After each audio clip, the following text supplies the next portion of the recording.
এসে গেছে লাগানোর দিন, লাগাও, আরও বেশি করে লাগাও। রং রং খেলছো ভালো কথা, এতটাও খেলো না যাতে নিজের বাড়ির লোকে চিনতে না পারে। ছেঁড়া জামা পরে রং খেলছো, খেলো, বাট এতটাও ছেঁড়া পড়ো না যাতে সবাই ভিখারি মনে করে টাকা দিয়ে চলে যায়।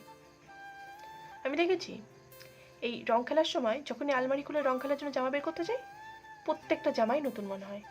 এই তো কদিন আগে কিনলাম, এটা পরে খেলবো। সবার ক্ষেত্রেই এমনটাই হয় মনে হয়। রং তো বাচ্চারা খেলে, আমি তো নিজের জীবন নিয়েই খেলি। এই কয়েক বছরে মানুষ এত রং দেখিয়েছে, আমি আর এইসব রং দেখে ভয় পাই না। এই রং খেলার মধ্যে কয়েকজনকে একদম বিশ্বাস করা যায় না। বলে দরজাটা খোল, একটা টিকা লাগিয়েই চলে যাব। তারপর এমন ভূত বানিয়ে দেয় আমি নিজেকেই চিনতে পারি না, এমন ভয়ঙ্কর চেহারা হয়ে যায়। তাই সবাইকে হ্যাপি হোলি। হ্যাপি হোলি না, হ্যাপি হোলি।